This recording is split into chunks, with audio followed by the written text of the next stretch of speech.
Hello and welcome to my training Zoom room. My name is Pandora Rose Cowart, and we are here today for Microsoft Excel for Beginners Part 1. So this is intended for people who've never seen Excel before. So if you've already been working in it, this might feel like it's a little bit slow, but it's intended to be, right? This is for people who are not comfortable in Excel, who might be afraid of it, or who haven't used it.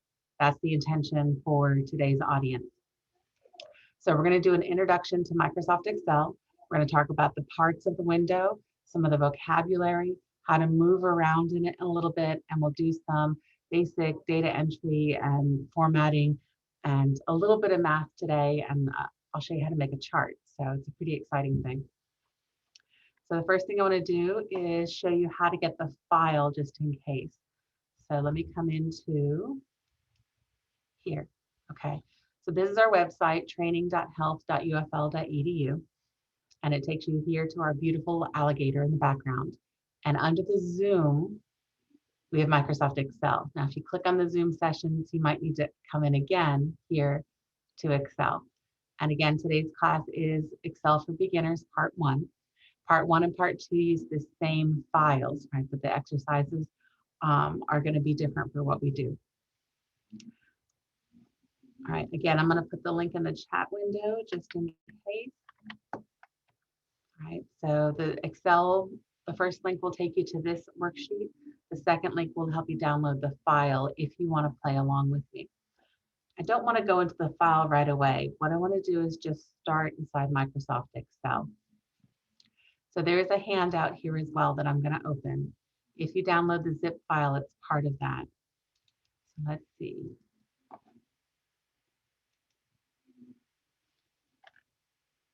Beautiful. And I'll refer to this later. Okay. So from your start menu, we're going to open up Microsoft Excel. If you don't see it on here, you can just start to type EX. I know it doesn't seem like there's a search there, but there is. Just start typing. Once you see Excel, we can go in. Okay. I'm going to start with a blank Microsoft Excel file. So over here, we're doing a blank workbook, right? Workbook. So it looks like this. And that's what it's called. It's called a workbook. So every program has its own kind of files, right? In Microsoft Word, we make documents. In Outlook, we make emails and calendar events. And in Excel, we make workbooks. So it's called a spreadsheet program or worksheet program, but officially it's a workbook. And that's why up at the very top of the window, you can see it says Book 1, because this is giving me the true name of it. It's a workbook. Where's my little drawing tool? Here we go. Here we go. So at the very top, I don't know if that helps, being able to see Book 1. Most of the time, people don't care, right? If you email me and you say, Pandora, can you help me with this spreadsheet? I'm going to know what you mean. But if you take something like a placement exam, you want to keep in mind that this is a workbook. Down here, we can have over 200 worksheets, and we can just add more and more and more as we go. So it's worksheets of a workbook. Just vocabulary. Okay. At the very top of the window, we have the two best buttons, right? In the upper left-hand corner, save and undo. Best buttons throughout Windows. And of course, right now I can't undo because I haven't done anything yet. So once I start doing things, that will light up for me. This whole big section up here is called our ribbon, okay? Ribbon's broken into tabs. So I have a home tab, an insert tab, a page layout tab.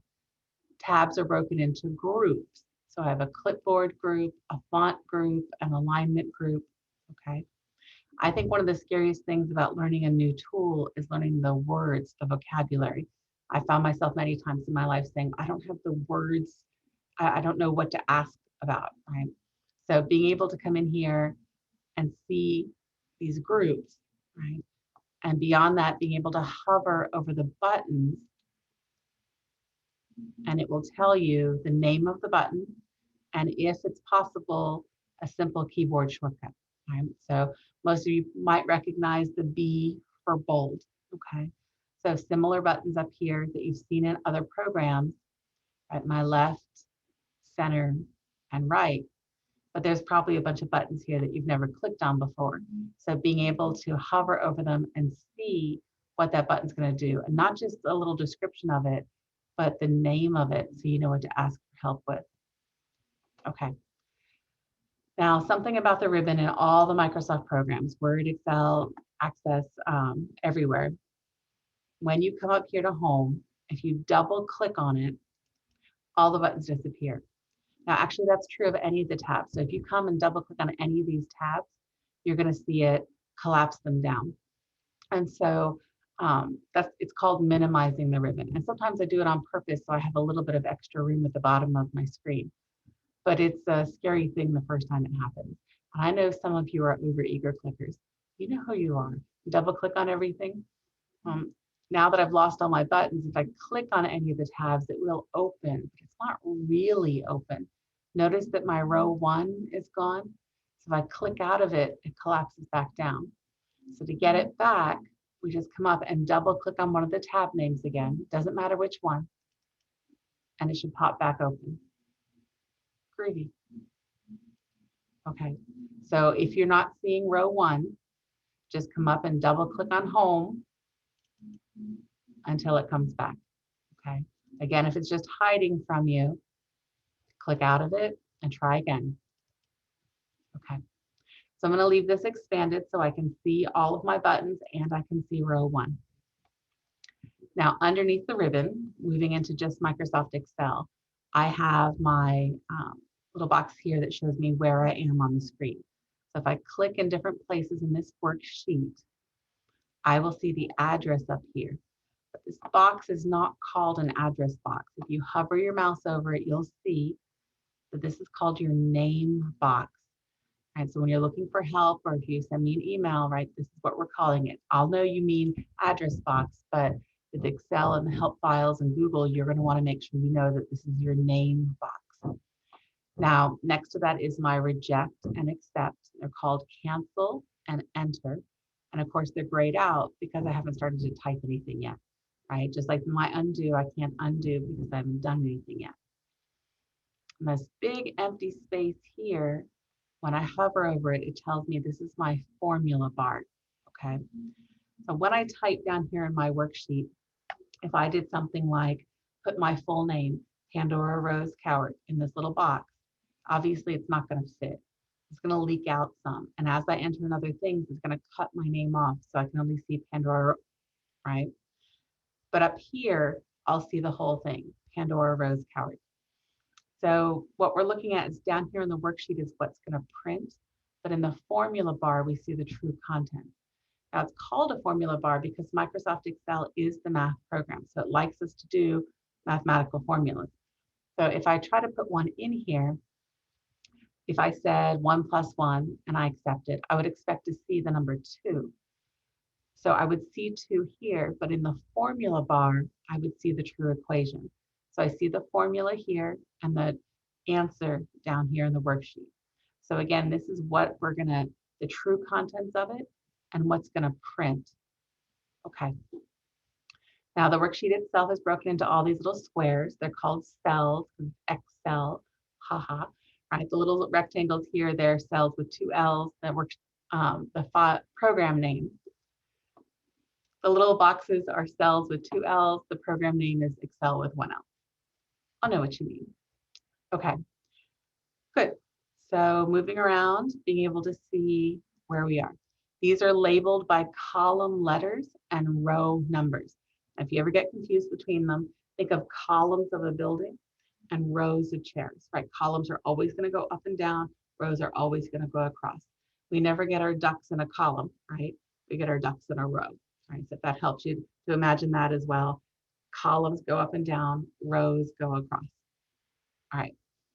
After the last row number, way down here at the bottom, I have these little navigation buttons that will help me move through my worksheet. Now they're grayed out right now because I can see all the worksheets. Now let's add in some more. So here next to sheet 1, I'm going to hit the plus sign and again and again and again. And it just keeps making them for me. The plus sign keeps moving over, but it makes them more and more and more and more for me. And as I said, we could have over 200 of them if we wanted. And obviously there's not enough room down here for them. So as we start to make new worksheets, we can come over here and just use these buttons to scroll through the worksheet. Okay. Now, if we hover over those buttons, it's also going to tell you the lovely thing that I can control click to move to the last sheet, or I can right click to move to any of the other worksheets. So I'm going to do that again. Here in front of the sheets where my little navigation buttons are, I'm going to right click and I'm going to come back to sheet 1. So you can double click on it or click OK. Yeah, I could have just clicked on the worksheet name here. But if this is a really large workbook with lots of worksheets in it, it's nice to know that I can quickly jump through by right clicking there. Okay. Under the navigation buttons, I have currently the word ready, and this is my status, right? Down here is my status bar, and we are currently in ready mode. Now, there's actually 4 modes in Microsoft Excel, which is not as scary as it sounds, but I'm going to bring your attention down here to the corner occasionally to show you what it's doing. Right now, we are in ready mode. It's ready for us to do anything, okay? When we start doing our data entry, it'll go into enter mode because we're entering in stuff. When we start modifying what's inside the cells, it'll go into an edit mode so that we can change what's inside. And the last mode we'll get to in part 2 when we play with the point mode. Point mode will help us build our equations. All right. But for right now, we're ready to go. So I am on sheet 1 and I'm in a ready mode. And if you're not, just hit escape. Right, you can click on sheet 1. We can hit escape to get into ready mode. And I have clicked out here in the middle of nowhere, just so I'm somewhere on the screen. And I want to move around. So I'm going to start just a couple shortcuts here with you on the keyboard. Okay. So on the keyboard somewhere you should have arrow keys that go up, down, left, and right. And that's what I'm going to try. Up, down, left, and right. Okay. I'm using Office 2016. No. I'm using Office 2019 and a Windows environment. Right? It's okay if you're using a different version. That's where I am. Up, down, left, and right. I want to move to the very top. So I can keep hitting my up arrow. I could click, or I'm going to show you the keyboard shortcut. Okay. Now again, let me hover over this bold. Most keyboard shortcuts, you see the Control B and the Control I. Most keyboard shortcuts use the Control. So on the keyboard, I'm going to hold down the Control and I'm going to press the up arrow. So instead of going up one cell, I go all the way up to column, to row 1. So when I press Control up, it goes all the way up to row 1. Then I'm going to press Control left to move all the way to column A. Okay, let's do the other way. Control right takes me all the way out to XFD. I'm going to have to take my word for it, but this is the 16,384th column. Whew. Let's go down. Control down. I have 1,048,576 rows. How about that? Okay, so this is huge. You're not actually meant to use this many. If you do have a worksheet that's more than 1 million, Microsoft Excel gets really sluggish. But what I want you to see here is that there is an ending point, right? So Microsoft Excel can sometimes just feel overwhelmingly huge. And this is a lot, but there is a stopping point, right? There is an end to it. And this is what it is. It doesn't matter how big your worksheet is, how small, if you're only using 5 cells, it's always this big. 16,000 by 1,048,000. Okay. Now, what those control arrows are actually doing is they're looking for the next time there's a blank. It's looking for the next data range. So if I had a whole bunch of data, and we'll look at some here in a few minutes, when I press Control down, it'll go to the next blank in that list. And if I do Control down again, if there's nothing else, it'll jump all the way to the bottom. And then I can Control up to get back to the bottom of the list. So the control arrows are wonderful right now because there's nothing on our worksheet. But as we start to fill in data, it's going to get stuck if there's a bunch of stuff here. So I'm going to show you one of my favorite shortcuts in all of Microsoft Office and probably all of Windows. All right. In computing, we talk about the word home as beginning. Right. So we have a home page on the internet. We have a home tab on our ribbon. And on your keyboard, you probably have a home button near the arrows. Now, some of you, if you're using a fancier keyboard, you might have to hit an FN button to try to reach it, but hopefully somewhere you can have a home button. And I'm not talking about the one on the numpad, right? I'm talking about above the arrows. Now, if I do home, it just means beginning. So beginning of line, in this case, beginning of row, but I want to go to the beginning of the entire thing. So I'm going to press the control down and go home. So if you want to try to move yourself way out into the middle of nowhere, control home will always take you back up to the top, no matter what you have in here. That's not just an Excel shortcut. In Word, it takes you to the first page. In most web browsers, control home brings your focus back to the top of the web page. When I'm in Outlook and I'm replying to an email and I scroll down to see what they had said earlier, I can control home to bring my cursor back to the top. So that's a universal control home, take me all the way back to the top of the sheet, which is awesome. Okay. Now, since we're going to work in this one, I think I would like to make it a little bit bigger. So I'm coming back down to the status bar where it says ready. And I'm going to come across to the other side of the window where my little zoom box is. Do you see the 100%? If I click on that number, it should open up a little zoom window where I can change it. And I'm going to make it 200% and click OK. Now, if that feels like it's too big for you, if you're playing along, you can use the little minus sign or the little plus sign to make it bigger or smaller. All right, so I can zoom in. I'm at 200%, but you can be at whatever feels comfortable for your screen. Okay. So I'm in a blank Microsoft Excel workbook. Okay. I've moved up to the top of the window. I'm in cell A1. And if you got lost somewhere, feel free to go to another sheet. I've zoomed in to 200%. So I'm just on a nice big empty space here. And I'm going to come to cell B2, Bravo 2. Again, look at your status bar. I'm currently in ready mode. And I'm going to start to type. I'm just going to start with the alphabet here. I'm going to say A, B, C, D. Okay. And when I start typing, it puts me into what mode? Right? I enter because I'm doing data entry. Notice that it's going into the cell and it's showing up here in the formula bar. So this line says that B2 contains A, B, C, D. I'm going to press the enter key on the keyboard. And when I do, just like any other program, we start typing, we hit enter, it moves down, down, down. Okay. Let me come back up to it. You can use your up arrow or your mouse. And I want to keep going. So I'm going to type in the letter E. Uh-oh. What happens? All right. It puts me back in enter mode. So it just enters in something new. So in Microsoft Excel, if you have something and you start typing, it's just going to replace it. And every time you type, it's going to replace it.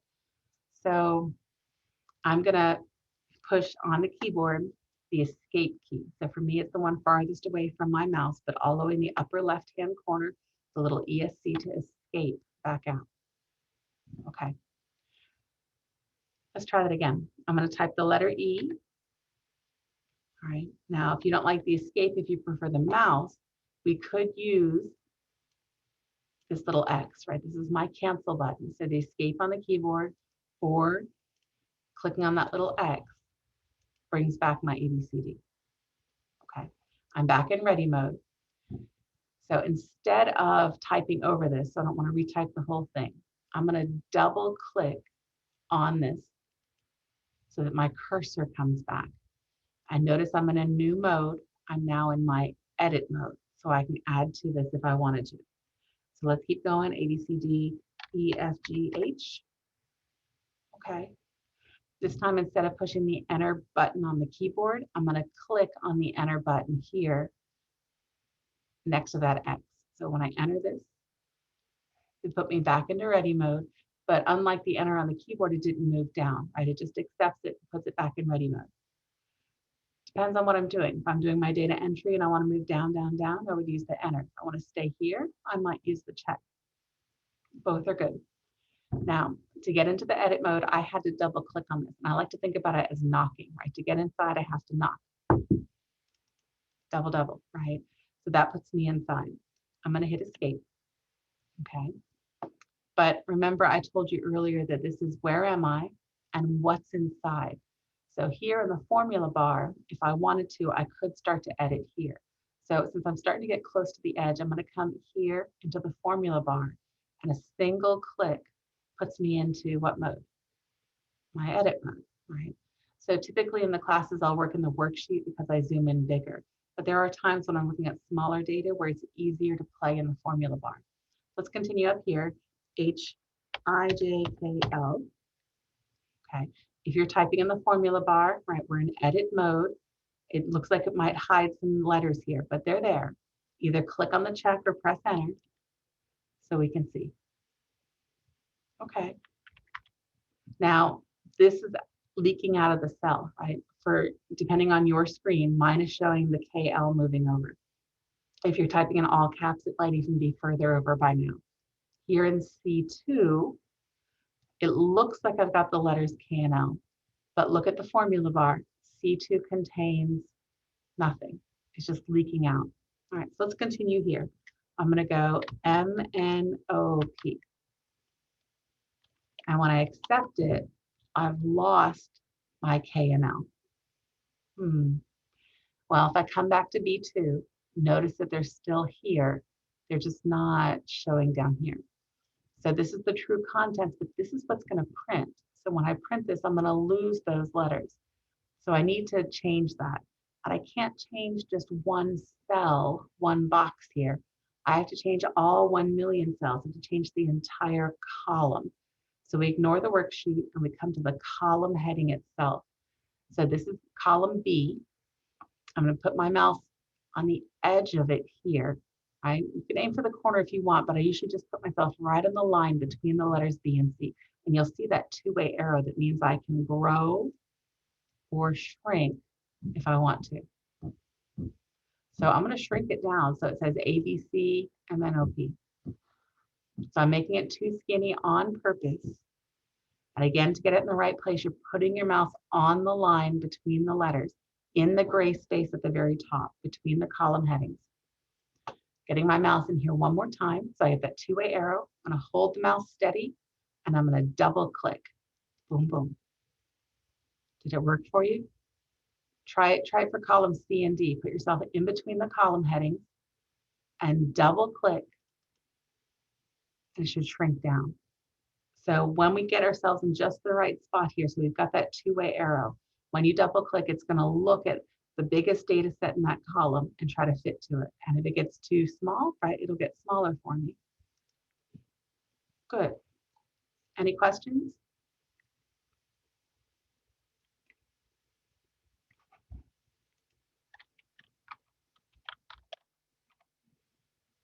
Okay. Here in cell D2, next to my MNOP, I'm going to put in 1, 2, 3, 4, 5. So here in cell D2, 1, 2, 3, 4, 5. Ha! What happens? I don't have my num lock on. 1, 2, 3, 4, 5. Okay. You can press enter or click on the check. Right. Did you notice that it moved to the other side of the cell? And this is because in Microsoft Excel, it understands numbers, right? So if I'm talking about text, we usually keep text on the left. If I'm talking about numbers, we tend to keep the numbers on the right. You don't need to type those in. I'm going to erase it here in a moment. I just want you to see that Microsoft Excel loves numbers and it understands what they are. So in other programs, I would have to move it to the right side. But in Excel, it automatically picks up on, is it text or is it a number? Let me get rid of that. In fact, it loves numbers so much that it has a whole formatting group for it. So if we look back up here in our home tab, we'll be able to see our number group, Now what I'd like to do is we're going to turn this into instant cache. All right, so make sure that you've accepted it, that you're back in ready mode down at the bottom. And here in my home tab, I'm going to look for that little tiny $sign here with my number group. So I can be able to see it turn into instant cache. Cha-ching. Cool. All right. Except I don't have any change here, right? Did you see it stretched the column out even? So I don't need these 2 zeros on it.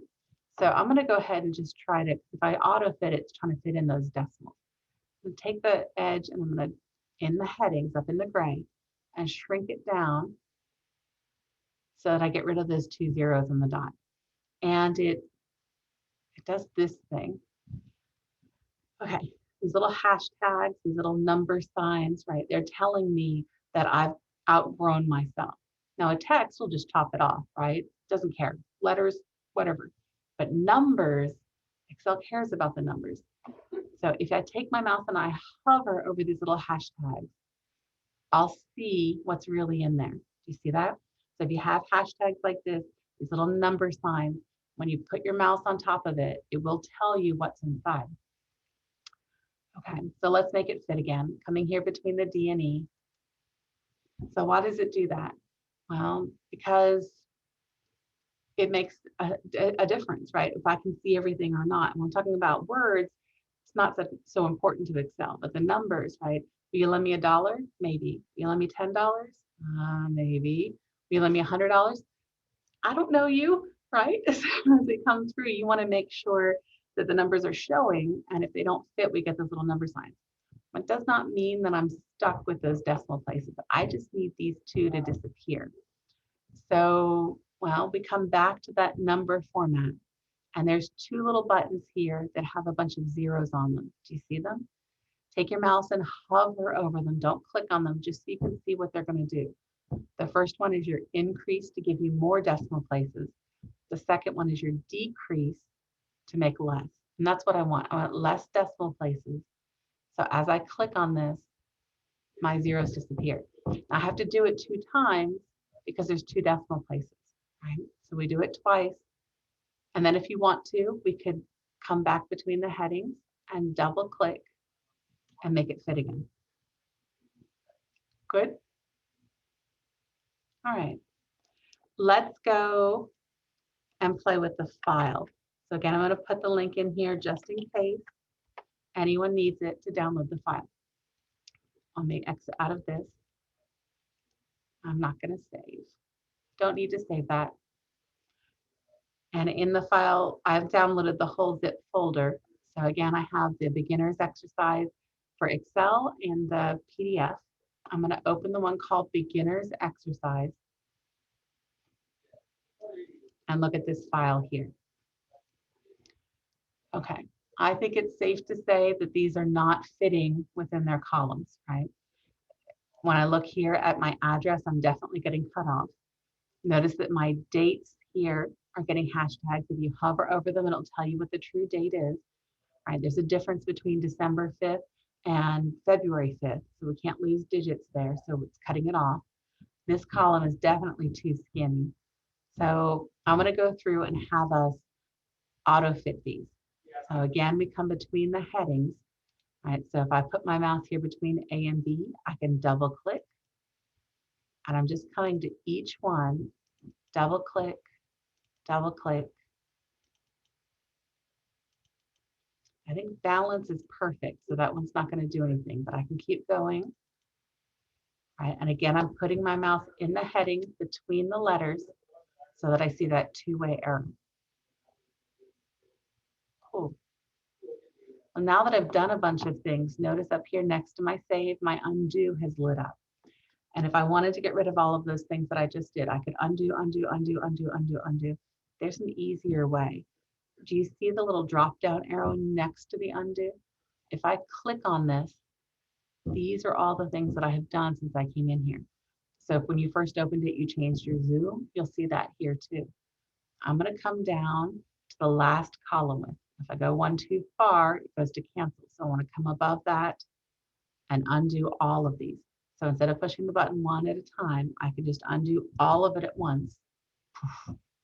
That's true in most of the Microsoft programs. So as you're playing with things, you don't always have to undo, undo, undo, undo. Often you can do a whole bunch at the same time. Now the reason I undid everything is I want to go ahead and show you how to change the width of these all at the same time.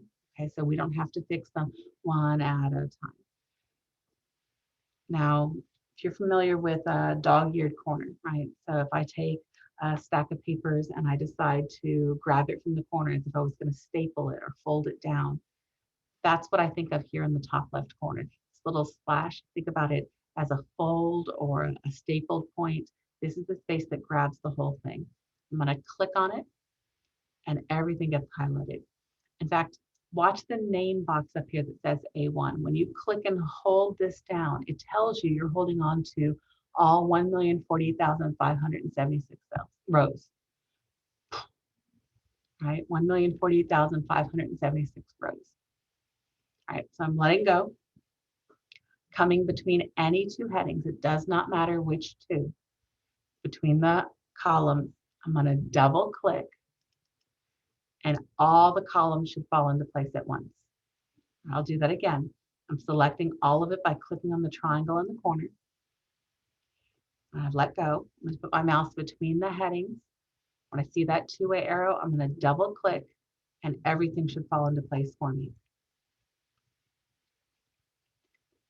So this little triangle is great if I wanted everything. If I wanted just one cell, I click on that one cell. If I want a couple of cells, I can click and drag on the cells, okay? But if I want, for example, all of my titles here, but I think I'm going to end up with more titles, it might be easier to take this whole row. So if you click on the number 1, the whole row should highlight. Right, so on the row numbers, all right, so I'm taking all of row 1 and I'm going to come up and tell it to bold. Now my numbers, I want to put dollar signs on these. So I can click and drag and drag and drag and drag and drag, or I can grab the whole column G and click on the dollar sign. Now notice the dollar sign doesn't show up with the word balance because the dollars are just for the numbers. But I am a little too skinny now. So I'm going to come between G and H and double click again, just to stretch it out a little bit. So row 1, I told it to bold. Column G, I put dollars on. If you want to remove the decimals, you're welcome to, but I'm going to leave mine alone. Do you remember how to get to the top of the whole worksheet? That was Control Home to come all the way up to the top. Now I'm going to jump to the bottom of the data. So I'm going to press Control down arrow to look for the next blank in this column. So I'm in cell A1. I'm going to press Control down and it should take me all the way down to Zelda Zin. All right, now if I do it again, Control down, there are no more data points here. So it jumps all the way to the last rep. And I can Control up to come back up to Zelda. This is a great way to be able to find the bottom of something. Just go too far and then work your way back. I would love if I had titles up here, right? If this said last, first, address, city, state, and zip. And I have seen people take the titles and copy and paste them into multiple places. So they show up at the top of every printout, they show up at the top of every screen. And we don't have to do that. I'm going to show you how to get this to lock. Now, if I was talking about printout, and I'm doing a printing class soon, and that's a great one to take. But if I was, we would come to page layout and talk about printing the titles. I don't care about that right now. I just care about how it looks on how I view this worksheet. So here in the ribbon, I'm coming to my View tab. I'm going to Control Home, make sure I'm all the way at the top so I can see row 1. So bring yourself Control up or Control Home. Here in row 1, on the View tab, I'm going to split this into different window panes, right? So I'm freezing the pane, and all I care about is freezing the top row. Now, if you choose Freeze Panes and you're in the first cell, it's just going to split it into quadrants. And so that's not what I want. So I would need to come in and unfreeze. I'm interested in only freezing the top row. And it's subtle, but there's now a slightly darker line across this. Do you see it? And as you scroll down, those titles stay at the top for me. How cool is that? All right, we come back up, Control Home, right? Or scroll up, click into the names for me, right? I'm all the way at the top. I'm going to come back to the Home tab. If you seem to be missing stuff, just click in one of the titles and press the down arrow because I want to be able to see Annie at the very top. Okay. So have you had a chance to look at some of my addresses yet? I've got some Peter Pan references, some roads and terraces and P.O. boxes, and a bunch of fruits and vegetables. It's, it's hard to make up data, okay? I'm going to try to find my first piece of fruit here on my kiwi road.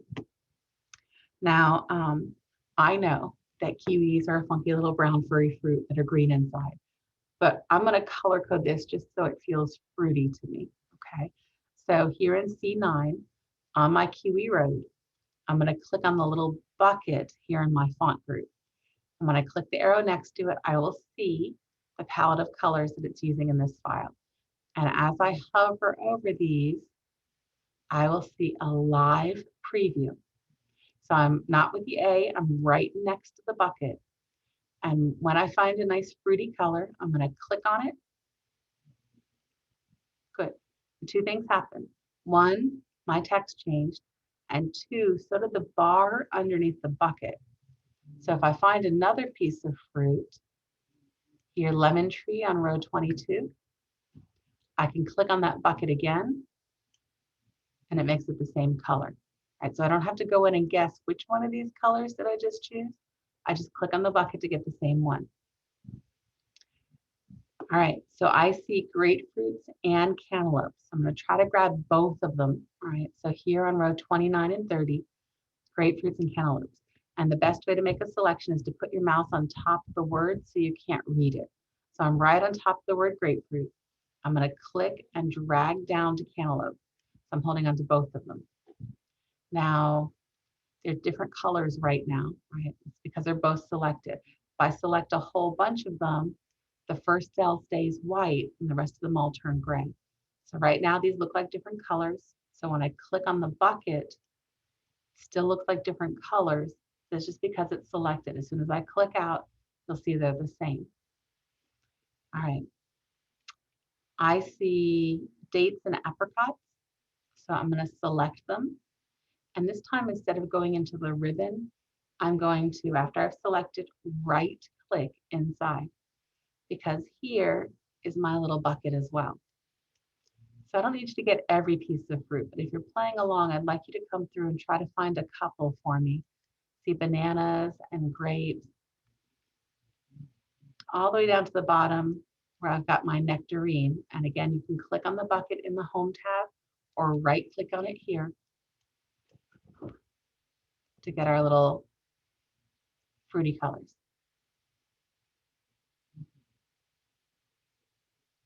All right, I'm going to come up to the top, Control Home, right, or scroll up for me, and let's play with some vegetables.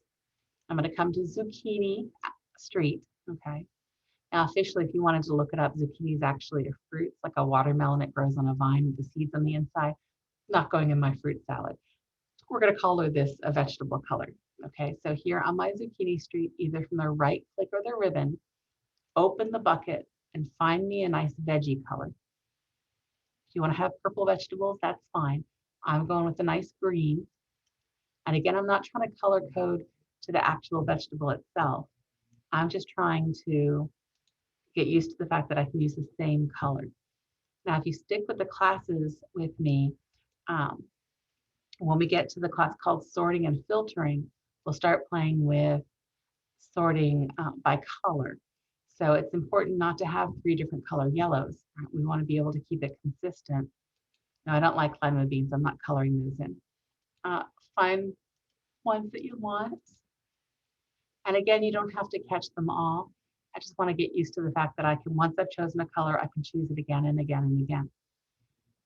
Now, if I find a piece of fruit, right, and I want to go back to that golden color that I chose, and I'm not sure which one of these it was, the easiest thing to do is to click on that golden color and come into the bucket, and it will show me, do you see the box around it, which one I chose. If I choose that again, it resets my default. So I can start using that over and over and over.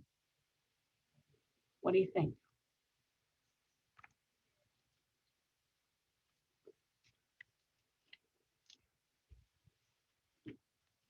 Okay. So again, I'm playing with the Microsoft Excel file. We got an extra person, so I'm going to throw that link in there one more time. Okay. I'm done with my color coding and my formatting of this one.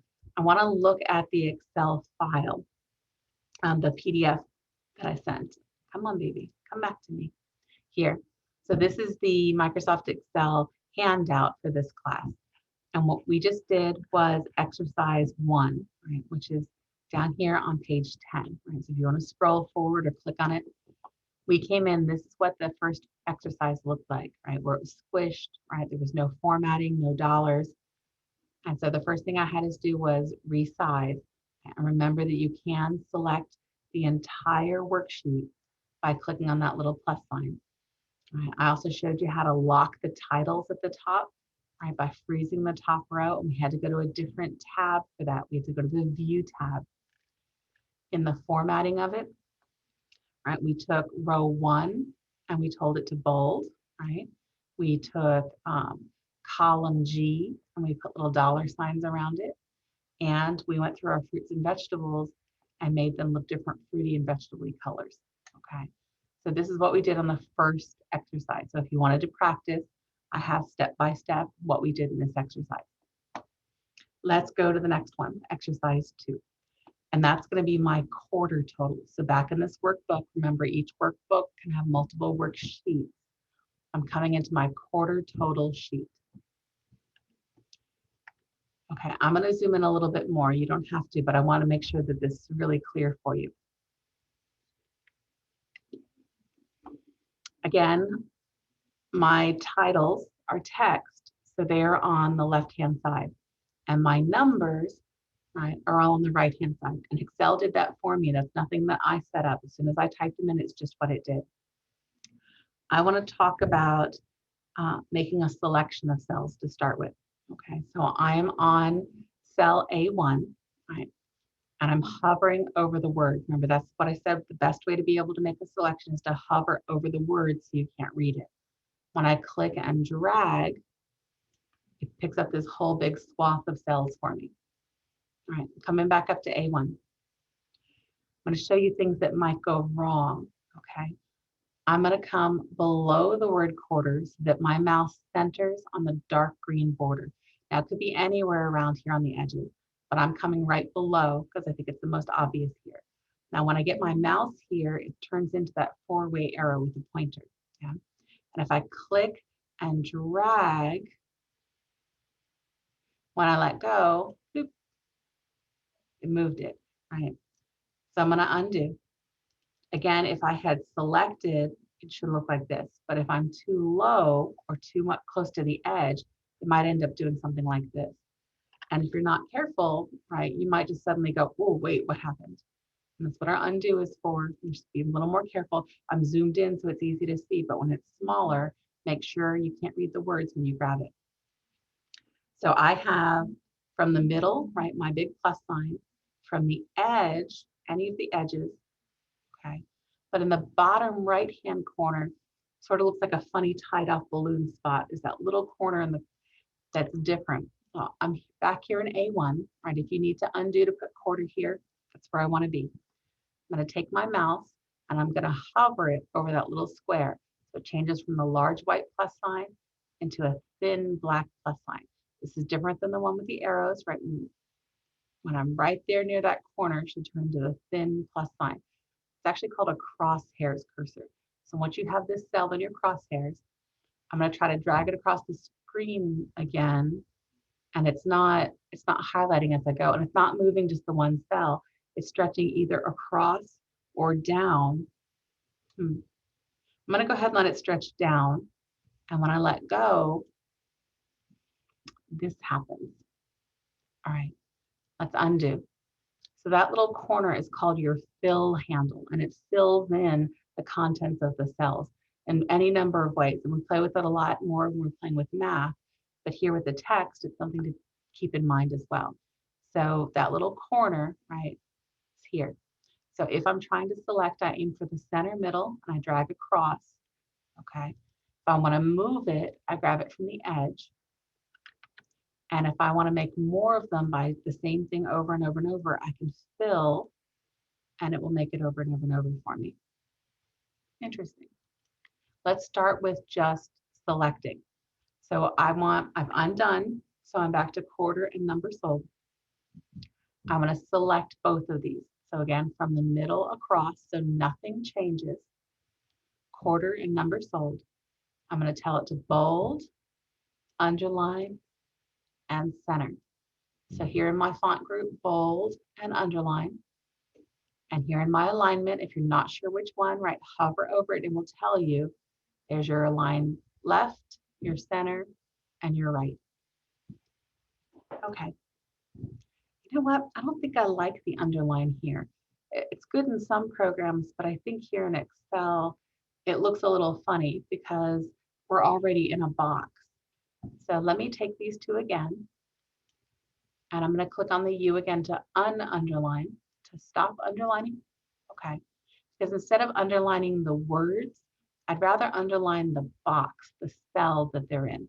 And that's what the next button over is. So between the underline and the fill color are my borders.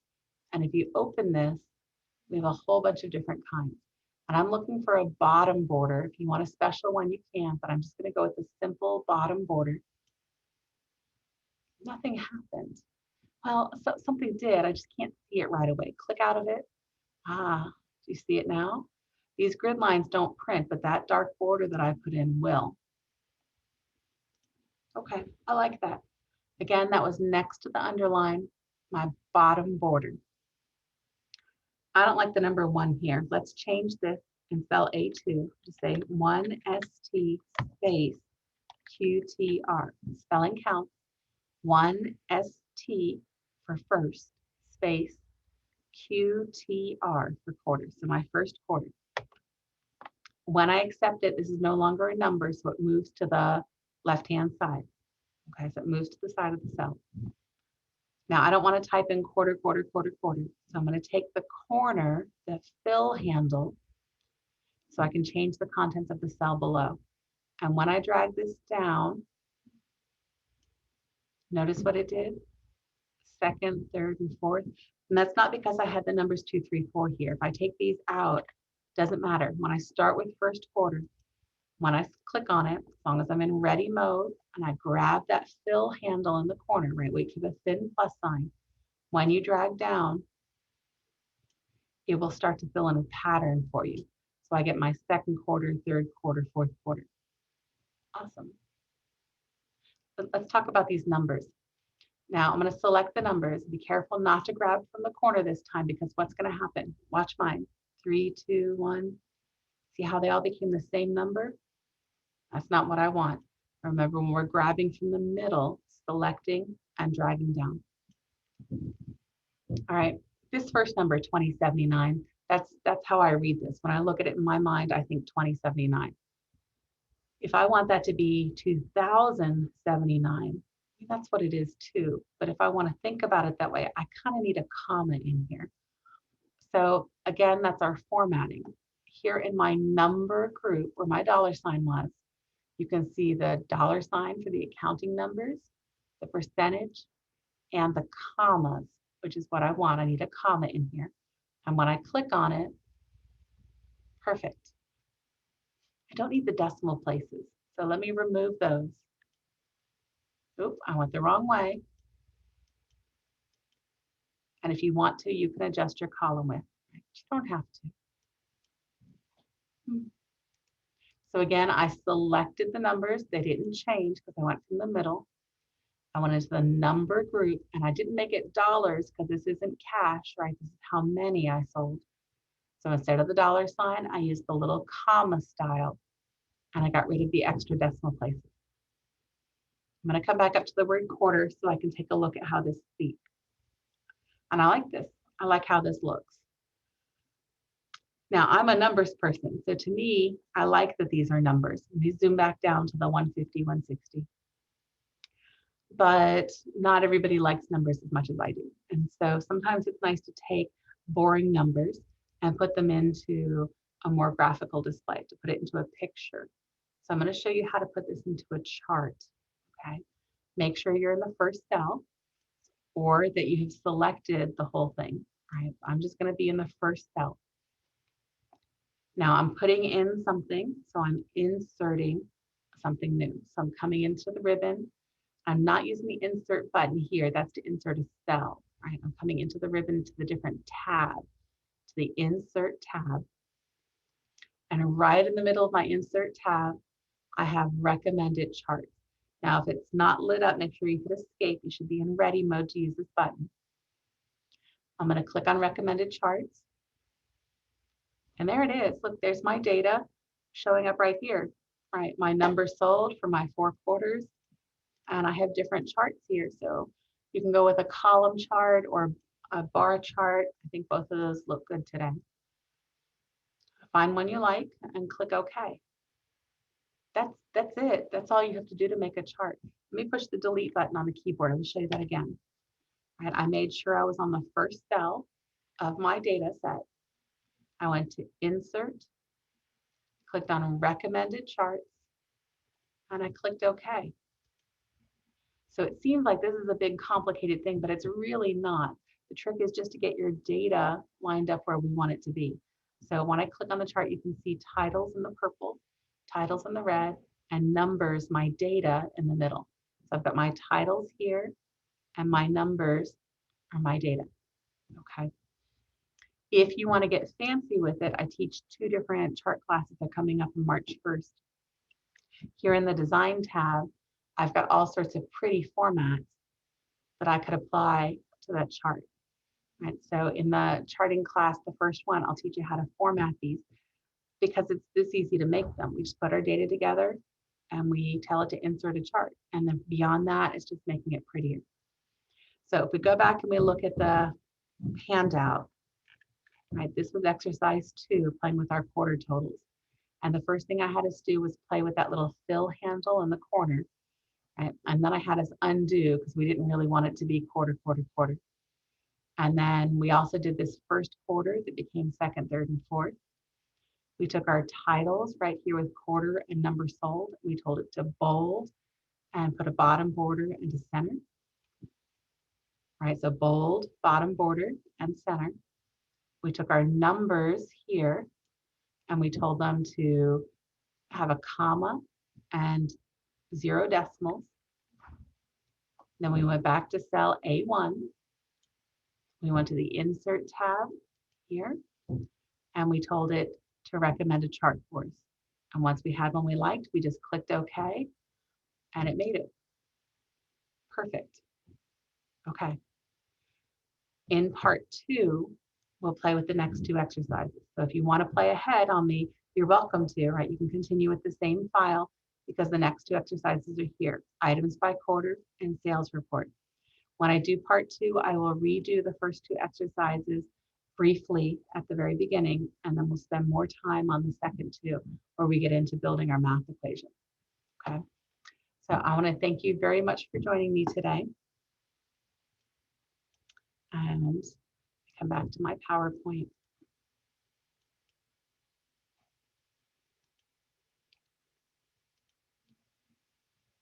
My name again was Pandora Rose Cowart. Our handout evaluation is here. And when is part 2? Is it Wednesday?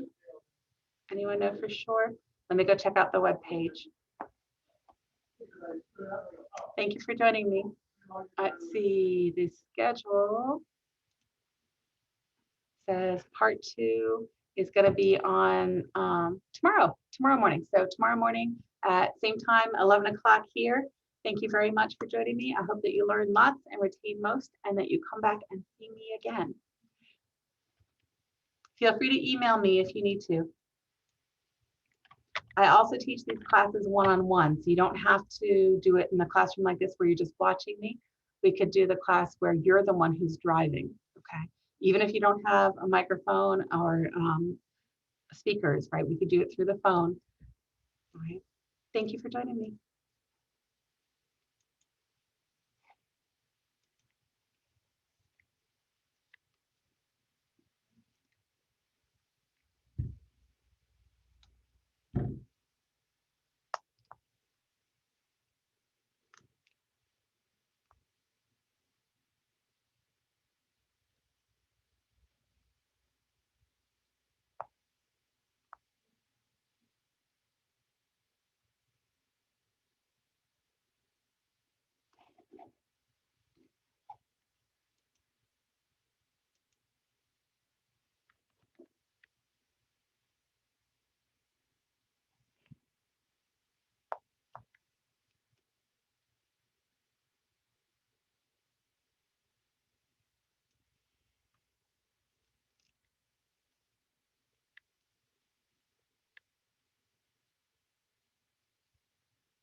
Latoya, I'm going to end the meeting.